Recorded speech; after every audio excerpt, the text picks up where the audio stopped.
I lead a very boring life now, but I'm financially well off enough to enjoy myself. There you go. So Well, that's number one, taking care of. Trading passion for security it's really weird, really weird.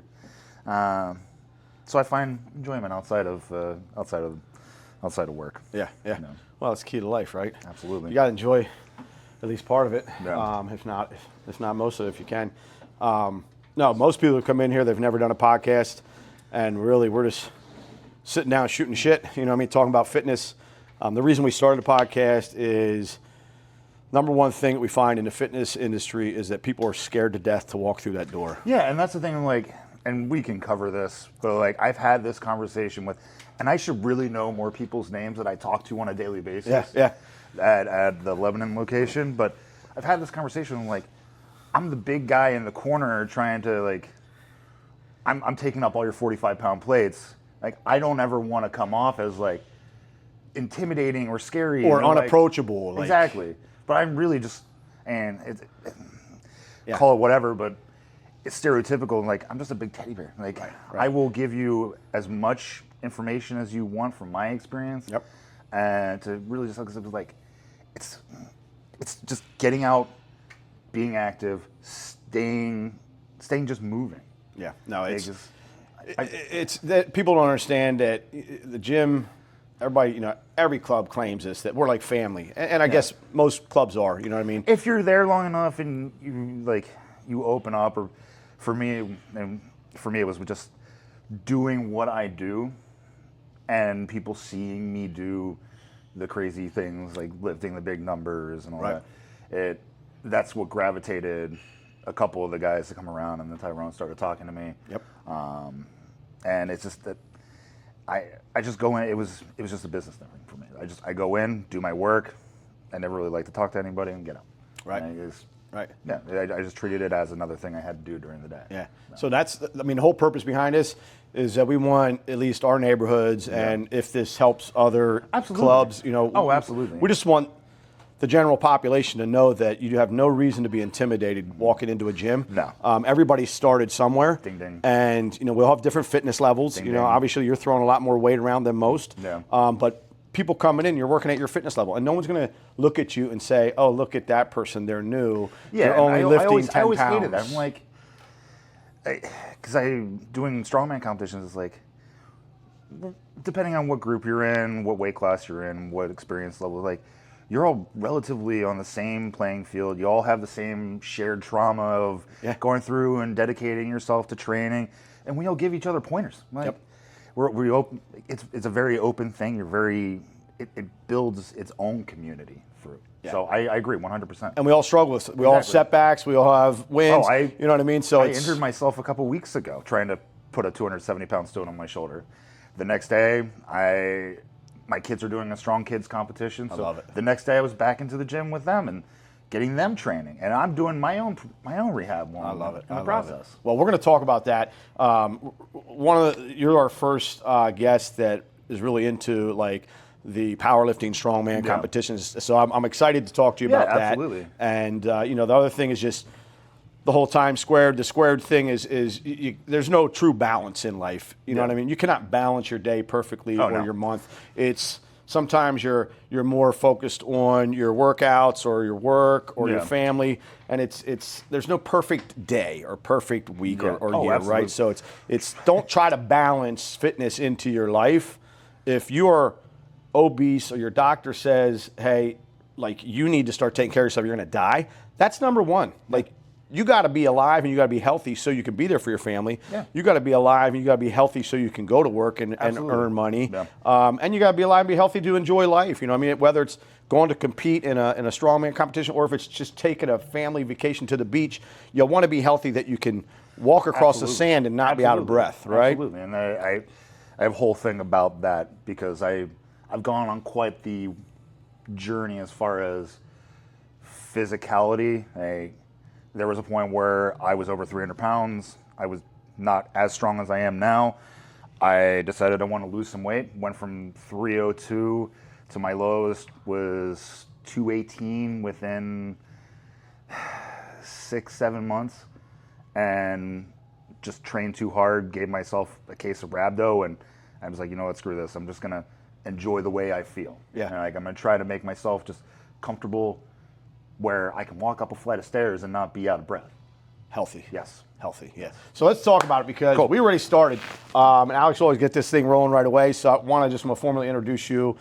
This is Brad Miller. He's a member at the Lebanon Fitness Club down there. And today we are here at the Times Square studios.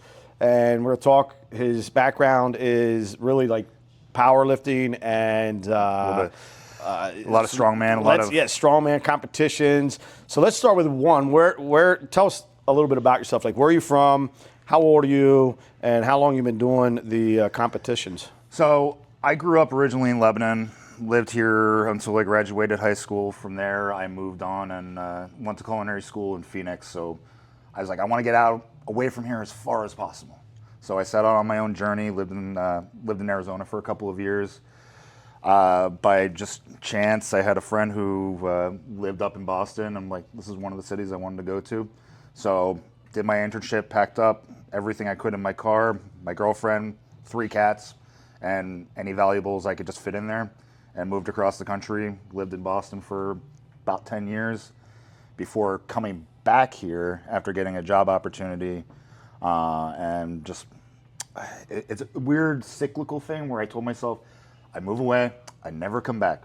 Well, I moved away, I came back, same town, kids are going to the same schools, and my kids went through the same scout program I went to. So it's strange how things work out like that.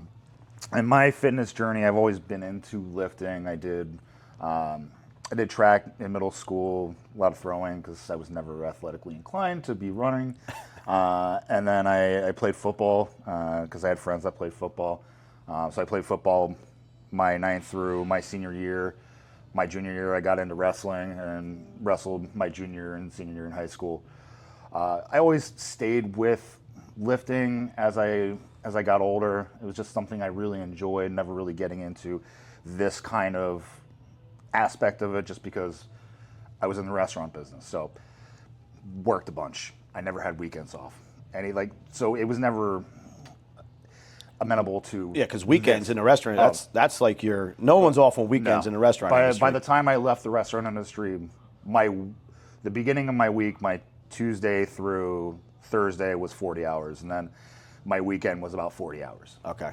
So it was, I was training at a Planet Fitness towards the end of my stay in the restaurant industry. Yeah. But I'd be getting out of work at 10 o'clock, go to Planet Fitness, stay there for an hour and change, and then drive home. By the time I get home, it's midnight. Right. And I was still in that mindset. I'm like, I'm going to get big. I'm just going to eat. So I come home and have a big bowl of ice cream with protein powder and cereal. Calories. It was awesome. Like, I loved it. And eventually my body just said, this is probably a bad idea. Because I started hating the way I looked. And so at that time, that's when you hit the higher weight? Yeah. So after moving down here, I was still going to Planet Fitness, and it was kind of like it's not you, it's me situation where I went up to him and told him, I was like, listen, you guys just can't give me the tools and things I need. And I had a friend who was going to New York Fitness and asked me to join him a couple of times. And after about three times going to train with him at the Lebanon location, I was like, you know what, I'm just going to come here. They have everything I need. Yep. And then that was back in about 2017 is when I really started getting into it. I met a member there, Jeff Kern, who had done strongman. I was in the process of trying to get into powerlifting. For those who don't know, powerlifting, strongman, kind of same ballpark. But not. Strongman is all the, let's pick up this rock, let's pull this car, let's pick up the weird object Everything and carry it somewhere unconventional. else. Exactly. Yeah, give me this round boulder that you can't even put your hands around and somehow get it from here to there. Yeah. So I would say right around 2017 is when I started training. I did my first competition in 2018. I came 7th out of like 9 people, and I absolutely loved it. I got home, I took a shower, started walking around Green Tree Village, around the apartment complex, just searching up more competitions to do down the road. So once I did my first one, it was kind of like, You were hooked. And So just listening to, like, just growing up, being in sports, like, you're competitive. Like, you're a I would like to competitive say person. so. I mean, even in the restaurant industry, it's like it's as close as you're ever going to get to being a pirate. You're always trying to one up each other. Who's quicker? Who can do more covers? Who can cook better? So there's always been a competitive aspect. Like who, as a chef, you want your food to be what people come for. So you're always trying to one up somebody else somewhere Gotcha. down the road or outside of it. So yeah, there was always been a competitive aspect, and I honestly have no idea where it came from. My parents were never pushing me to do anything, so it was kind of, I wanted to play sports, so I just did it. I wanted to scouts. I wanted to go, like anything I wanted to do, I just kind of did because And you I want to wanted be the do it. best that you can be at it. So that's a competitive edge. Like, no, Yeah. and honestly, the world is you're competing every day. of course. Some people may not realize it, but Yeah. you know, you're in sales, right? So Yeah. you're trying to hit numbers, and you're trying to not Absolutely. anybody Yeah. beat those numbers, right? Exactly. So, yeah, if you can wake up and just realize that, hey, man, that your every day there's competition going on, whether you're yeah. whether you're noticing it or not. You're competing with yourself, if Yeah. not someone else. Oh, and I try to instill this in my kids because, and I'm sure we'll pick up and touch on this later, but my oldest kid does wrestling. How old's he? He is 12. He'll be 13 in November, at the beginning of November. And last year was the first year I had him doing weight training on top of the couple of kids, like couple practices they have for the youth program. So I was like, your opponent is working harder than you are. Right. You're really going to whine about picking up this 20-pound sandbag because I know you can. I know you can. I've seen you do it multiple times. It's like, I don't want to. It's hard. I'm like, well, of course it's hard. Your opponent's not going to be easy. Yeah. They're not going to say, well, you're tired, so I'm going to take it easy on you. No, that's not how this works. Yeah, no, So- it's important that we teach our kids that because they're coming into the world. I mean, we got AI going on, all this stuff. Not only are they going to be competing with Johnny other. down the block. Yeah. Is he slacking or is he putting the work in? But now we got like technology that we're competing against. So Yeah. like you've got to be that guy or that girl that's giving 100% that day. Yeah. So that's important. Like that's awesome because a lot of parents, just they don't do that. You know what I mean?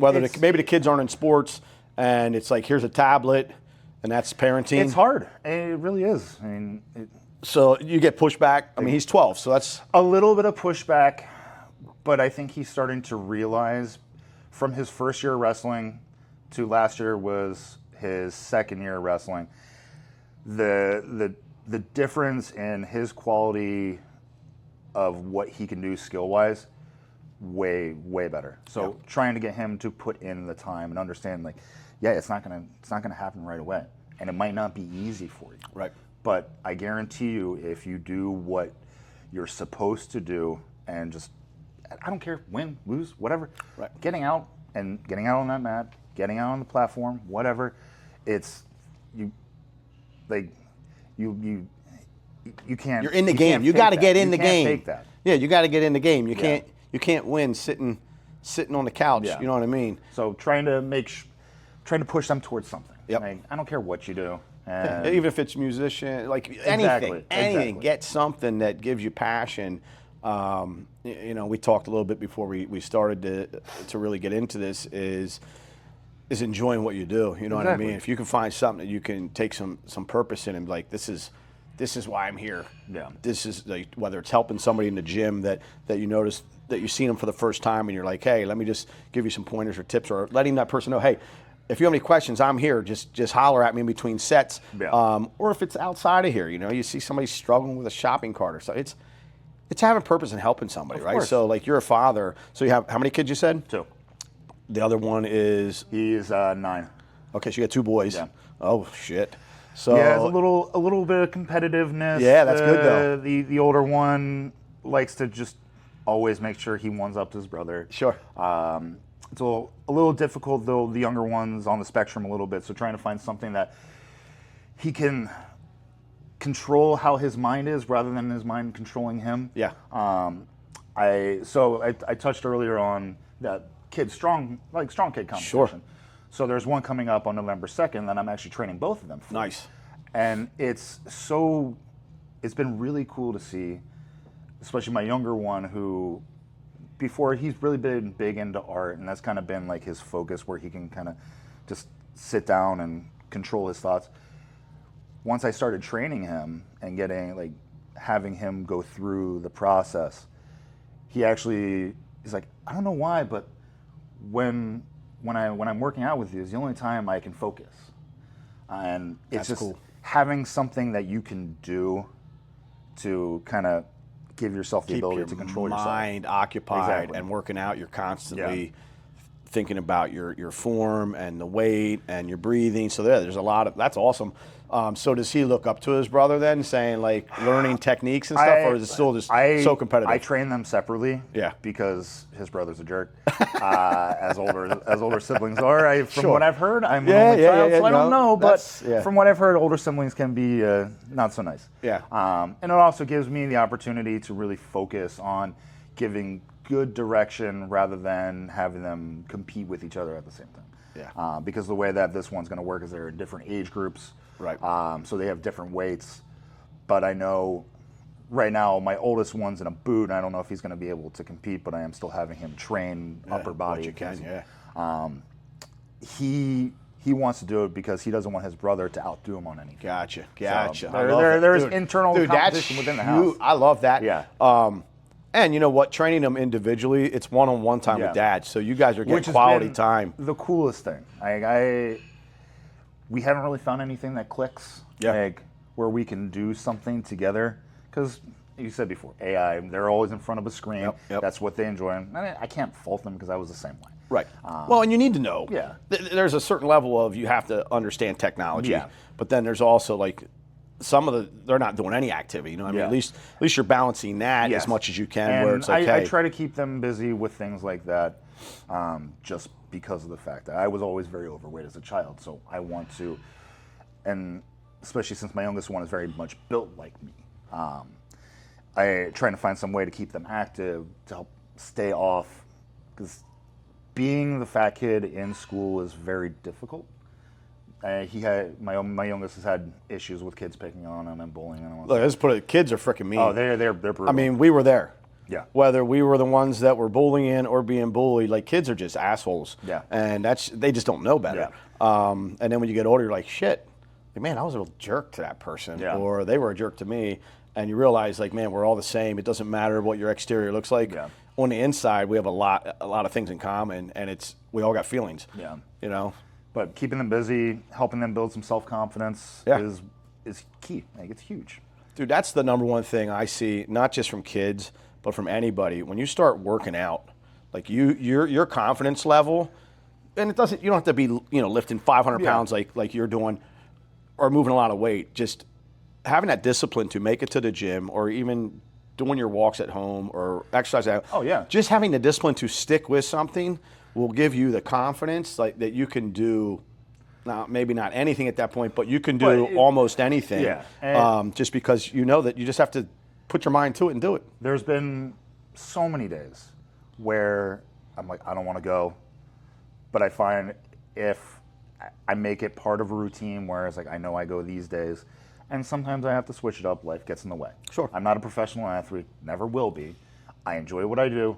I'm an enthusiast. Yes. But so many days, especially leading up to competition, because I'll pick my ones out ahead of time that I want to do, sign up for them. I know what the events are. I know the time frame. Like last year, basically from March until July, I did a competition every month. Holy shit. Yeah, and I beat myself up. Body took a toll. So how many competitions do you think you've done? Do you know how many you've done? Probably about 30. Wow. Yeah. Yeah, so you got some experience on your belt. A little bit. Yeah. A little bit. And I like to get out there and I like to bang. It's fun. So what's your, because they're all different, right? Some have this lift and some have that lift. What would you say your favorite, like what's your favorite lift to do? My favorite lift to do, because I am the best at it. Yeah. And I've gotten the closest to hitting like professional numbers. Yeah. It was a competition I did 2 years ago, 2 Mays ago. It's a silver dollar deadlift. So you have a deadlift bar, and on the end of it, and this was originally created back in like the 80s for World's Strongest Man, where it was literally just 2 buckets on the end of a barbell that had a bunch of silver dollars in it. Okay. So the weight's farther out on the bar bends a little bit more. It's the cheatiest deadlift you can ever do. I just happen to be really good at it. What do you mean it's the cheatiest? Like you can use So more... because the bar's higher up, Yeah. because the weights are farther out, Gotcha. the bar will bend further first as far as like pulling the slack out. Okay. And allowing you to pull more. Okay. So it's like if you really want to show up and show off, Yeah. that like in that type of numbers. competition, Yeah. that's the one. Because it was the competition. I wanted to hit 1,000. I wanted to pull 1,000 pounds, and I was telling people this before the whole thing even started. So we get there, and warm-ups are going great. We hit 900 pounds. A bunch of people drop out. There's probably about 6 of us. We go from 900 to 1,000. I'm one of 3 people to pull 1,000. Nice. So we're moving on to the next jump. And they're like, what do you want? And I'm like, I don't know, 1040. They're like, what about 1050? All right, 1050, let's go. So 3 guys left. This is at the end of 5 events. We've been doing this since like 10 o'clock in the morning. It's about 3 o'clock in the afternoon. Trying to just get hyped up as much as possible. I got my deadlift suit on. I got my smelling salts. I'm smacking myself in the face. Trying to get hyped up as much as possible. First 2 guys go, bomb it. And I'm the last one to go. It's kind of like one of those, like, my Rudy moment where I put my hands on the bar, get my straps on, I pull it. I don't remember a single thing from point A, when the bar's on the ground, to point B, when the bar's in the air and locked out. The crowd goes silent. I get the down call. As soon as the bar goes down, I go down. Moment of silence, and then all I hear is just, "Rah!" And there's lights and music going on in the background. It was Dude, the that's coolest great. experience. That's It was the awesome. coolest experience. But the only downside is when you push yourself that hard, your body reacts in a weird way sometimes. Yeah. Did you... I've never bled from my nose, but my vision did go cloudy for about a half an hour. Yeah, And I just dude, had that's like crazy broken blood weight, vessels man. all over my face. But yeah, Well, I see people pass out. I've never passed out. Yeah. I've gotten close from some overheads, but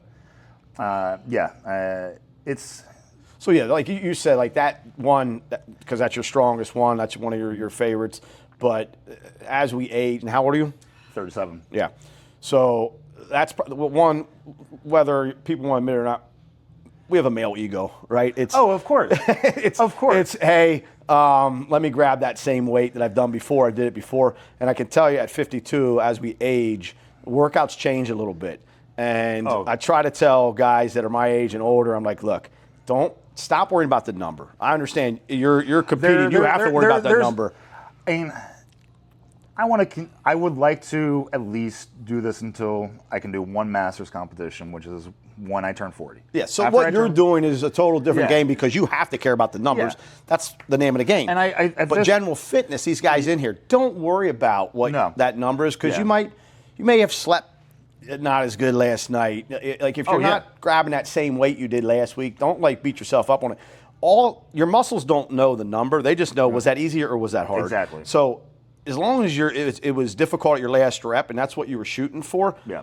Just because your brain knows, man, that was 10 pounds or that was 50 pounds lighter than last week, as long as you're hitting fatigue at the rep range that you're shooting for, And there's always another every week could be. Yeah, There's always another week. Exactly. I've heard this phrase before.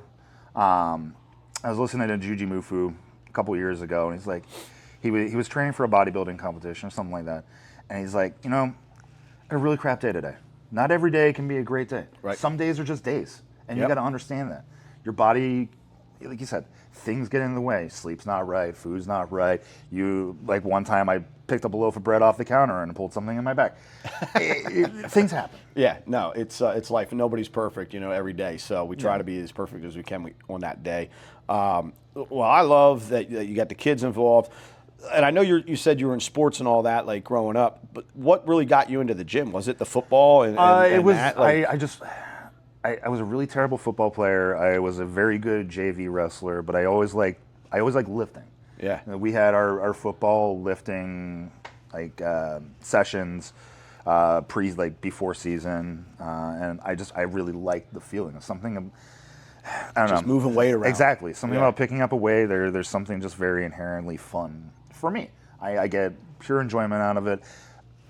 My wife could care less. Yeah. And it's just like it's something that I've just grown to love, and that's really what it was. You know, like I didn't really like playing sports. I liked hanging out with people I knew, and sometimes it was fun, but I wasn't really good at it, so it wasn't enjoyable. But what I was decently okay at was picking things up and putting them down. Moving around. Yeah. Well, you're not a small guy, dude. You're a big guy, so you could do that pretty well. I think one of the biggest things, and you can tell me I'm wrong, but when you're especially those days you don't feel like coming in and you're like, man, I really don't feel like doing this, and then you force yourself to do it, and you make it through a good workout or even a half decent workout. You make it through the workout and you're done, and it's just like, man, it's that tap on your own back saying, hey, man, you didn't want to come and you did it, and I'm so glad I did it. Those are some of my best days. Yeah. I've hit PRs on days where I'm like, I really don't want to go. I'm feeling a little beat up. Once you get moving, get some blood flowing, get the joints warmed up, it's really not that bad. Yeah. I mean, it's the hardest part on days like that, just getting in the car and going. You know, Through the door, and I always exactly. explain this to her. It's like getting a train started again, right? When that train's in the station, Yeah. it takes a hell of a work to get it out of the hole and get it going. It's the same thing with your workout. You might not want to do it, but once you get in the groove and you're in that session, you're like, you know what, this is pretty good. I'm halfway through. Let me keep going. It's the same thing getting a big ass train moving. You get it rolling down the tracks, and that thing just goes. Yeah. So your workouts can be the same way, but it's the discipline that you know you have competitions. You got this, so that's forcing you to stay focused and motivated. I found for me personally, and that kind of why I just continue to compete. Because I like it. I've met a lot of people. I have a decent connection with people around, I'll say like the tri-state area. But I need to have something. I need to have a goal. I need to have something to shoot for. Because other than like, it's hard for me mentally just to get in and do the same grind on the wheels. If it's not a competition, it's a number. Like right now, next year I'm shooting for a 500-pound bench. My goal by the time I turn 40, so I got like a little less than 3 years. I want to pull 800 pounds off the floor. So I have goals. It's setting those goals. Exactly. Yep, I love it. I love have that. things I need to reach for in order to continue having that determination. And maybe other people don't have the same goals, obviously, but No, and it's setting like, hey, I have a boys' trip planned, or I have a family vacation planned, or I have a class reunion. Find little things in your life that are going to keep you motivated. Because when you have nothing to look forward to, as some type of little goal, that's when you get comfortable when you just sit around and do nothing. So, I mean, not everybody should have the goals I have. Right. I understand what I'm doing to myself, and I know there will be a price to pay down the road. But I 100% own up to that. But having something to shoot for, staying, the whole healthy at every size I never agreed with, but I think there's something to say about movement at any size. Yes. Like getting in, just doing some sort of work, making sure your body stays in motion, because body in motion, realistically, most times, more than not, will be a healthier person. Yes. Well, just having mobility, like in your joints, your knees, your shoulders, everything. Yeah, I agree 100%. Yeah. I agree 100%. I don't care who you are. I see people at the Lebanon location, like all ages, all sizes, men, women, whoever. Like, I applaud you 100%. Yeah. For anybody who's starting out, we've all been there. I remember, like, my 12-year-old right now is outlifting me when I was 12 years old. And I'm like, we all start somewhere. Yes. And dude, and everybody takes it different levels of seriousness. Like, we got guys coming in slacks and polo shirts. Yeah. We got guys coming in jeans. And then we got, the people that are full. I can't personally work out in jeans, but if that's all you know, then like you don't have to go out and buy all the equipment as far as the lifting pants and this and that, blah, blah, blah. Come in, just get started. Yeah. You know what I mean? Just get started. Don't come in with your shit kickers on with dirt all over them, because then we got to clean up after you. But whatever you're comfortable in, come in and just get your body in motion, like you said. Just keep it in motion. What got you into? I'm gonna backtrack a little bit with you. What got you into culinary? Like, was nutrition always? No, nutrition was never part of the equation. I was the fat kid who really just enjoyed eating large pizzas and ice cream as much as I humanly possible. What got me into the culinary world, the food industry, is my mom was a mess cook for the military. Oh. And my great-grandmother She, up until she got cancer, like still working at, if you've ever gone out towards Fort Indian Town Gap on the 72, Miller's Diner, Yep. as you're heading out there, that's where she used to work. So she taught me how to make pancakes, how to make breakfast, a lot of breakfast stuff. Yeah, so it was just family. It was in your genes at that point. And I also, during the weekends when I was in elementary school, she would take me along and I'd wash dishes there on Saturdays and Sundays and give me $20 a day. There you so go. back in the late 90s, $20 for a kid who's like 10, 11 years old, $20 a day is a lot of money. So Yeah, I would just heck go yeah. do it, and I would just be a dish guy. Yeah. Yeah. So when did you start looking at food differently, as far as like as fuel to your body? Like do you look at your macros and stuff like that? Or? I did. So when I was telling you about it, I did the whole weight journey. Yep. When I started at 302, I had a buddy who was using a nutrition app, so I started utilizing that, and it became an obsession almost. Yeah. Where I'd look at everything I was eating, I'd mark it all down. I was looking at my calories, I was looking at my protein, I was looking at my fat, and I was looking at my carbs. And probably for a good solid year and change, I held on to that very strongly. Like it almost became to the point where it was obsessive. Yeah. But now it's more, I have a pretty consistent diet. We have a decent sized garden at the house. So Nice. all through summer and even now, like we try to get a lot of vegetables into the house, a lot of vegetables onto my plate. So it's more everything in moderation. Right. Because and once you've done it that long, you kind of know what you need. Exactly. So you kind of, and let's be honest, like it's not like we eat something different 365 days a year. Yeah. You know what you like to eat. Yeah. Like I eat the same thing for breakfast and lunch every day of my life. Isn't that always the case? Dinner, Yeah. it is whatever the wife makes. Yeah, and she dinner's always a knows crapshoot. It's always healthy. We always, she has something planned out, what we're going to do with proteins and this and that. But we don't really change our diet that much. Yeah, I try to keep things out of the house like soda, Yep. like sweet treats, cookies, things like that. Like, because one, I can make it myself and it tastes way better. But two, like it's not so much for me, but more so for the kids. The kids, yeah. Because I know if you leave kids untethered, Oh, yeah. they will go grab whatever yeah. they want, and it's always going to be something that's highly palatable, very tasty. Yeah, I tell everybody just avoid those. There's certain aisles in the grocery store. Yeah. Just don't go down. And now I think that, I don't know, but I'm thinking ahead. Like now you got curbside pickup, all that stuff. Yeah. The grocery stores have got to be hurting because there's a little game involved with where they put things in a grocery store. They put absolutely.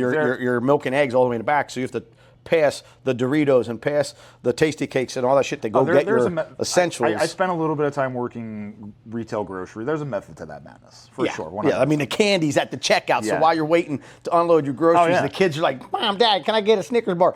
So I think that honestly, it's going to make families healthier just because they're not walking in the grocery store. Yeah. They're ordering online. They're getting what they need in the house. They come in, pull up to the curb, or they're getting it delivered to the house. So I think grocery stores, as far as like the unhealthy stuff, I really think they're going to see a decline in that stuff, unless it's someone that just is off the chains and doesn't give a shit. Just like, I want a box of Snickers. Yeah. But I think those last minute, like, oh, I need that, Yeah. is going to stop. Yeah.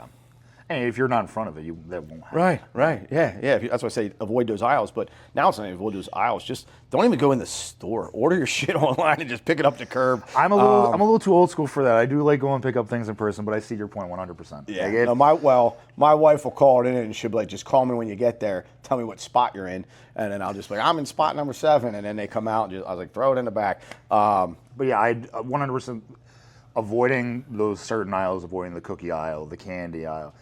I walk right past those. Yeah. I'm like, but every now and again, I want a treat. So, Well, sure, And I I'm mean- like, I'm not gonna go out of my way to just completely cut it all out. Right. I did that before. It made me neurotic. So now it's a little bit more about moderation on that. Well, and it's, everybody, they talk about a cheat day. And if you're disciplined and you're at it, like, by all means, have a cheat day. If you've been cheating for the last 5 years and you are totally unhealthy, you don't deserve a cheat day. You've been cheating for 5 years. Stop and get your shit together. And then, like, maybe in a year or maybe in 6 months or 3 months, depending on how well you're doing, reward yourself, but not every week you should have a cheat day if you're totally.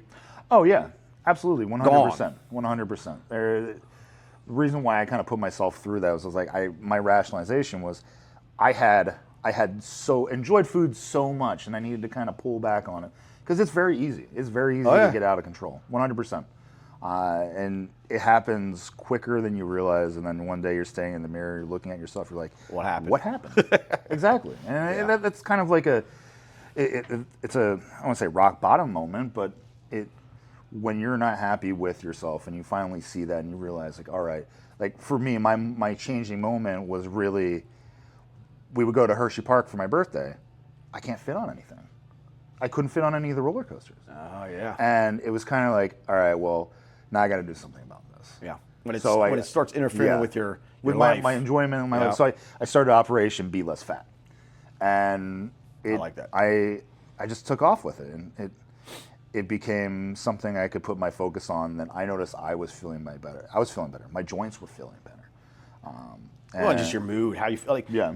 Again, I probably repeat this, I don't know, a million times in my life. You are what you eat. Exactly. You know what I mean? When you start eating healthier, you're going to feel healthier. Exactly. You're going to have more energy. When you're eating like shit, if you're hitting McDonald's every day for lunch or breakfast or all three, like you are going to feel like shit. And maybe you don't even realize you feel like shit because you've been doing it for so long. But once you stop and you start fueling your body with good nutrition, it's amazing how your mood and your energy levels will change because you are what you eat. 100%.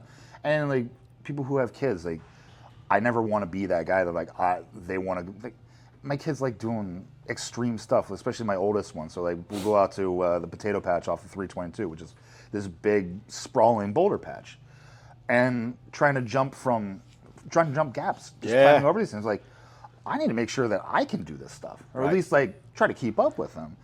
But like staying to the level of fitness where you're just able to do normal day-to-day things, I think is extremely important. Yeah. Like, for me, when somebody asks me if you're going to recommend somebody do some sort of movement, like some sort of lift, what would you recommend? And I listen to a lot of professional strongman. I listen to a lot of their YouTubes. Mitch Hooper is, he's the world's strongest man, very intelligent, deals a lot with like the scientific aspect of fitness. Yeah. The one thing that I took away from him is like, if you're going to do one thing and you're going to be able to continually do this for the rest of your life, is a box squat. Because at the base level, no weight on your body, what is a box squat? Literally getting in and out of a chair. Yeah. Literally getting in and out of your bed. Sitting down, standing Being up. able to do functional fitness is extremely important. Yeah, lifting the big weights, pulling the fire truck, picking up the stone, blah, blah, blah. That's all very cool in its own right. But being able to get out, move, live a comfortable life, not needing assistance to get up and move is priority number one. Well, and that functional stuff has really gotten popular, over the last decade. Like just everybody has limited time, right? It's 30 minutes of my day I can dedicate. Well, come in and just do some functional movements so you can keep living. So you can reach down and pick up the dog bowl so you can put food in it. You know, I mean, just stupid things like that, like getting groceries out of the car, reaching over your head, putting them in the cup. It's functional movement, especially, as we age. We said this already, but it's keeping your body in motion. Yeah. You know what I mean? That's fitness. And I think a lot of beginners, they think there's so many rules to fitness. I mean, the general rule that I can tell anybody is muscles have memory. So don't come in and do the same thing all the time. Mix it up because you're going to hit a plateau. Yeah. But you don't have to come in here and do these perfect splits. Like, I'm going to do chest and triceps. See, come in and get your body moving. You know what I mean? I got big into listening to Louis Simmons. Try to understand what the hell a conjugate method is. Well outside of my wheelhouse of understanding. It is super complicated. You really have to understand different variations, and it became too much. And like you said, like it is overwhelming. Don't make it harder than it has to be. There's certain things that work, and I had a coach for a little bit of time. It didn't work out because I just didn't really understand how to be a good client to someone who was coaching me. So a lot of everything I've done is trial and error, and really just seeing what works, because I enjoyed the process. It's not about winning anything. It's really just it's personal enjoyment and satisfaction, and what I'm doing is it going to make a difference in my life? Am I going to feel better about what I'm doing? So that's kind of really where my ballpark is. Right. And you know what? Change it up. You get bored. You do the same Exactly. thing And that's- all year long, you're going to get bored. So try machines that you haven't done before. Exactly. If you don't know what to do with them, all of the gyms out there have somebody there to help you. You know what I mean? Yeah. Whether it's Oh, another absolutely. member or the personal training department, or hell, now you got apps everywhere. Like we have an app through the New York Fitness Club. You can get on that fitness library and look up exercises. Oh, yeah. So there's definitely you can learn how to do something new if you want to try it. As a society and people who are into fitness, lifting, whatever, this is the best time. We are in the golden era. Everybody, you are just a literal thumb click away from finding whatever information out that you want. Yep. Glean from it what you will. Yeah. And there's a lot of nonsense, but there's also a lot of really good information. And that's kind of where I picked up a lot of my tips and tricks, and then kind of like geared my own body towards how to do things that work best for me. Yeah, listen to your body. You know, if something doesn't feel right, that's your body saying, like, maybe you may make an adjustment, whether it's your feet or your hands or whatever. Yeah. But listen to your body, and if your body's hurting in a bad way, it's not muscle soreness that you you did. There's a difference. Like, listen to those joints saying, "Hey, I need a timeout." Like, back off on the weights, or even leave that if it's a shoulder. Leave it to recover for a couple weeks. There's always something else to do. There's always there's always a variation to work around it. Don't directly continue to hurt yourself. Right. Just for the sake of doing it. I mean, it's guys, maybe girls. I don't know. I can't speak for them, but in our 20s, we're pretty stupid. Like, you just keep pushing. I'm through in my pain. 30s and I'm all right. still stupid. So I can tell you this: at least you have something to look forward to. As you get older, you get smarter, and you're like, you know what? Yeah. That shit hurts. I'm gonna not do that for now. But yeah, and you're saying about variation, like, you won't see many people my size breaking out the foot ladder and doing speed drills. Right. My last week leading up to competition, I don't do any weights. It's all cardio. You'll see my big butt on the Stairmaster. I'm at 287 pounds this morning, 290, 292. I'm almost 300 pounds. I'm on the Stairmaster for 10 minutes. Then I'm out in the outside area over at the Lebanon location. I'm running. I'm doing running and I'm walking. Speed and agility. And then I break out the speed ladder and I work on foot speed. I carry the tires. I flip tires. There's always something different, something more interesting to break up the night. Yeah, mix it up. Doing the same training over time, it does get a little boring. Yeah. That's where the beauty of doing strongman comes into place. It's like, it's not always going to be a log. It's not always going to be an axle. It's not always going to be a regular deadlift. You're going to pick up maybe this stone. You might do a sandbag. You might throw the sandbag. You might be a keg. So there's always something different to look forward to. And it keeps it interesting. Yeah, 100%. And the biggest thing there is you're not hitting muscle memory. You continue to shock the body. Yeah. And your body has to continue to change, whether it is fitness levels or losing weight, looking better naked. But so there's one thing that I love to ask everybody that comes on the show. Most companies have some core values. I have one that really sticks out to us here at New York Fitness, and it's QTE. So it's quality through excellence. When I say that to you, and it doesn't have to be with nutrition or with fitness or your workouts, just Brad as a whole, like when I say that to you, what does that mean to you? Like to like listen to QTE, like quality through excellence. How does that sit with you? So I think it's a good philosophy to have, and I think for me that can really gears towards following up and following through. As someone who, you said, don't always want to walk in to do the workout. I'm a sales rep. I reach out to somebody, I have a customer, they pay my bills, I follow up with them with whatever they're looking for, I treat them like they're my number one person, and I think that being able just to follow up, do what you say, and say what you're going to do. And just follow that kind of logic and mindset, because you're giving them quality service, you're doing something quality, and by treating what you're doing as an importance, giving it some sort of importance, is where you're bringing in the last part of that. Yeah. So you're there to help them. Yeah. Right? I'm here, and maybe I'll go bend over backwards for you and go the extra mile just to make sure that we helped you in what you were looking for. And even being at the gym, I see people that like the one big thing I do, and if anybody sees me looking at you while you're doing squats or deadlifts, I'm really staring at your feet, because the first thing that I notice about people who have bad technique and bad form is I'm looking at your feet. Yep. Your feet aren't in the right position. It's going to throw your hips out of position, and it's going to make it harder or possibly lead to injury over time. Right. And trying to, I don't always go up to people and say, hey, try this. Some people I do though. Yeah. But I think there's something to be said about building a quality group, a quality feel, a family feeling where... Well, it's showing that we actually care about each other. Yeah. You know what I mean? And because I do this, I enjoy it, and I want a longevity out of it. Yep. I would like to give that courtesy to other people. Sure. And most of everybody's receptive. And I never want to... The thing I always want to try to avoid is like, yes, I am big. I'm the big guy in the corner. I have all the plates. I'm picking up, and I don't grunt. I don't shout. I don't do anything like that. But there's an aura about me, I'm sure. But I don't want people to feel like they can't come ask me things. Right. I'm a teddy bear. And I think that's most big guys, dude. Yeah. I mean, I don't even care if you have face tattoos. We've had guys with face tattoos, and they look like, you know, I mean, oh my God, that's the scariest guy. I'm like, if you talk to him, he's like one of the nicest guys in here. Absolutely. Whether that's what they're going for, they want to look scary because they maybe, I don't know, live in a bad place. Yeah. But when in the gym, man, everybody's here to help each other, and that's what I love about our clubs is when you see somebody, they make eye contact, you say hi, you ask, hey, how you doing, and you generally, like, how's your workout going, blah, blah, blah. If they have any questions or concerns, like, we're all there for each other, so... And I love that you're down there. I think that gives quality to your overall gym going experience. Yeah.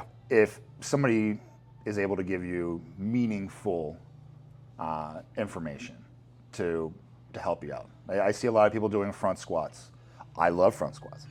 I don't have the mobility to front rack like this. Right. And I find a movement like front squats can be, I want to say, a little bit dangerous depending on what your weight is that you're doing, what your skill level is.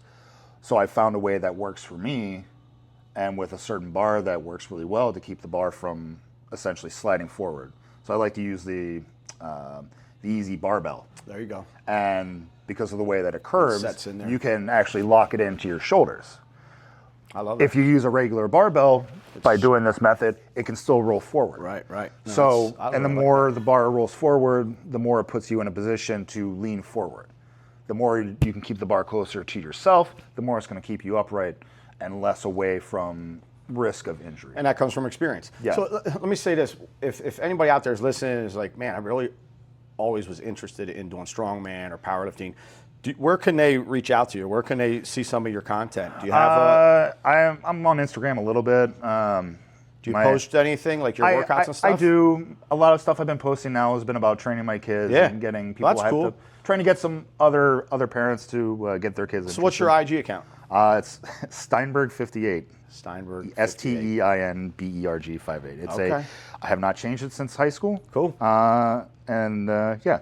All right. Well, hey, maybe somebody might reach out to you. Yeah. This is really, geared towards our members here, but obviously it's getting out into the general public too. But if you're interested in any, feedback, or if you see me in the gym, please feel free. Just if you got questions, there's a couple people that come over and ask me suggestions, pointers, things like that. I'm not a coach. I can give you all the tips and tricks that I have learned that work for me, but you're going to have to kind of feel things out for yourself. But I'd be more than happy to help anybody who's looking to get down a journey like that. Because I advocate 100% for staying physical, staying active. I don't know how much time we have left, but I was listening to a documentary about people who are over 100 years old. Okay. They're still alive and just living enjoyable lives.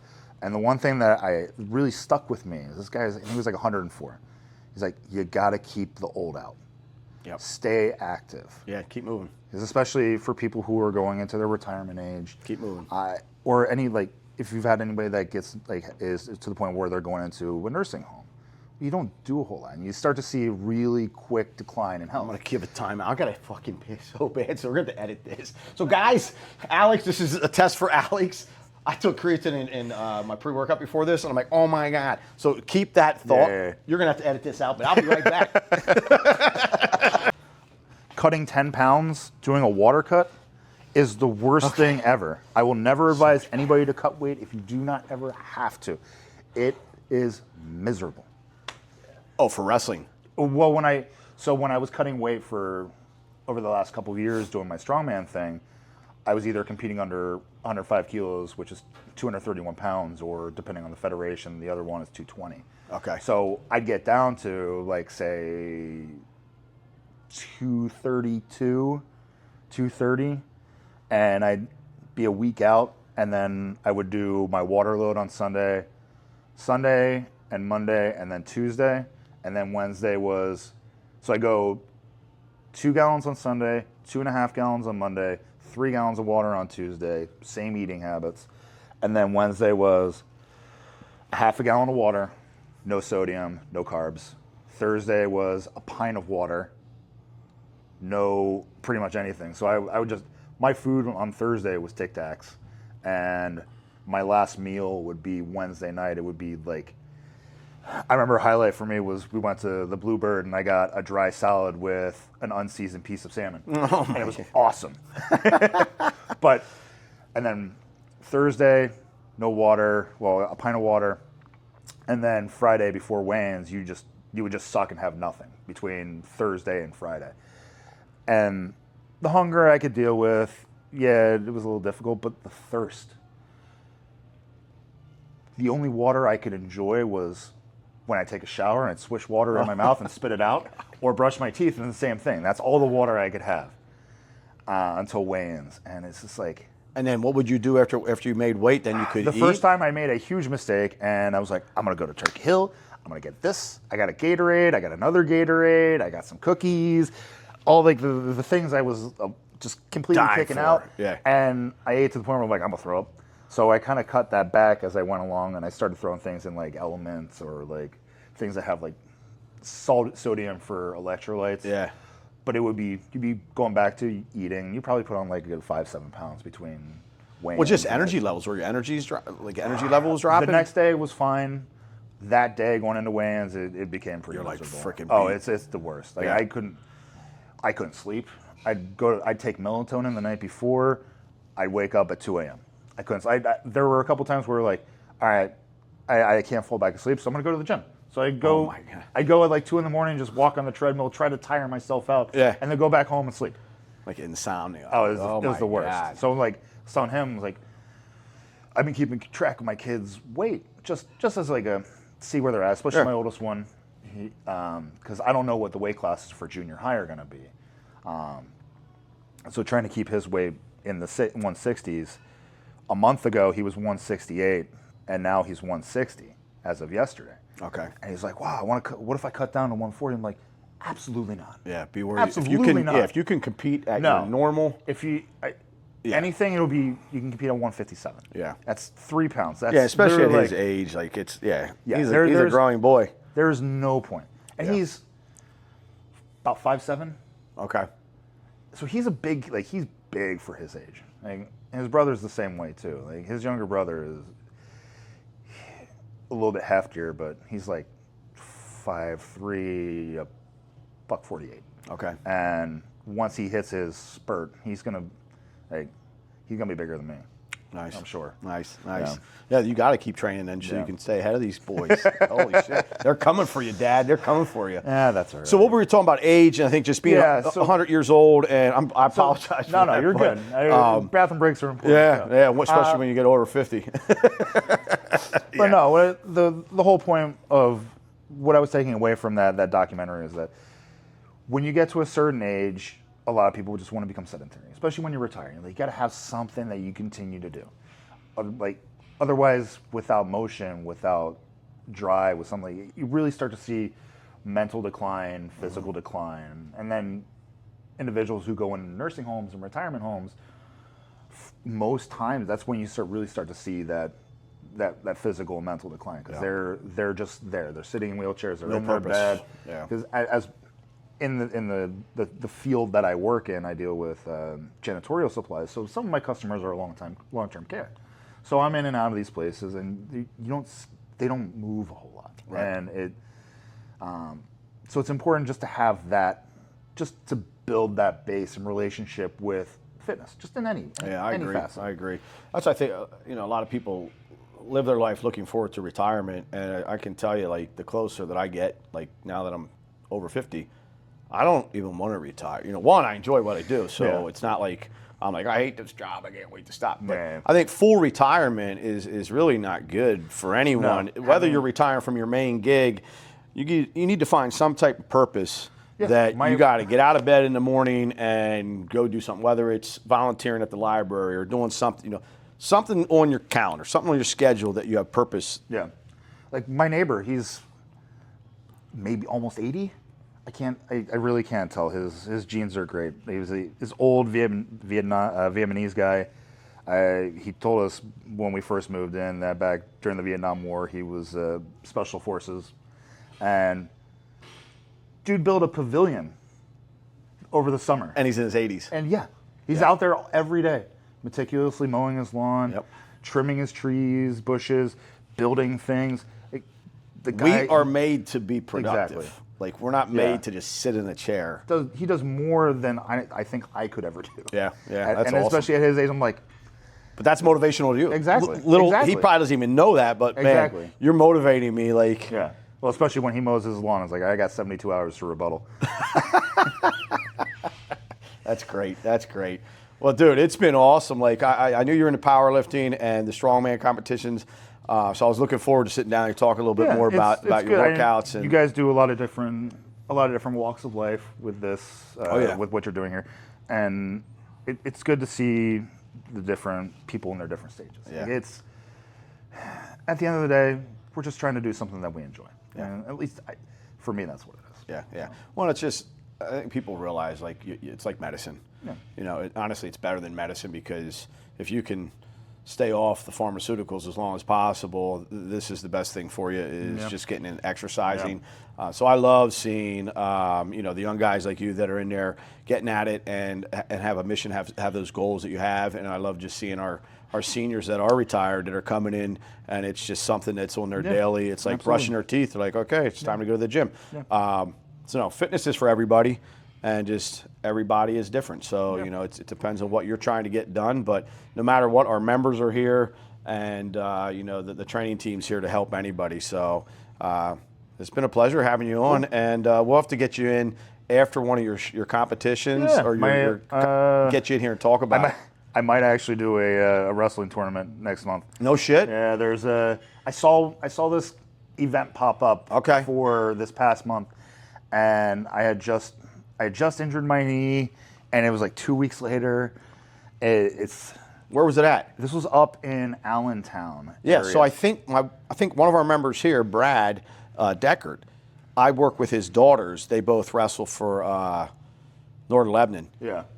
He went and competed. I think that's off the confirm. I forget what it was called, but they headlined it as like the only adult novice wrestling tournament in the country, something like that. So I was like hyped up. I was going to do that because I've had the bug since my kid started, and I had already torn my ACL and meniscus in this knee, and I felt a pop in it when I was trying to put that stone on my shoulder. So I wasn't quite healthy enough, and the last thing I want to do is have somebody try to shoot on me, and re-tear something in my knee. Yeah. Well, now I'm good. I'm finally back into pulling 600s on deadlift, and so there's another one coming up. It's called the Bald and Fat Classic. So like all the classes are funny, right? The classes are funny. It's like he's going to this one. So I got to hook you two up because, dude, you guys he and his daughters are around the same age as your son. They're like 12, 13. Dude, you guys would be funny. That would be freaking great. I have to get you guys T-shirts to wear, man. Like, hey, Team New York Fitness. That's somewhere down towards Philly, I think. He was just showing me last week the different classifications. Yeah, it's funny. It's like dead or decomposing. I was like, you know what? This sounds so just to see, like, listen, win, lose, whatever. It's just to see, like, one getting out there trying to throw somebody else, or maybe with somebody my size, my strength, throwing somebody around would be fun. But to see if I can just hang. So like the last competition I did was like I signed up literally the cutoff date for signups was like 2 days before. So I signed up on a Thursday, competed on a Saturday. Didn't train for any of it.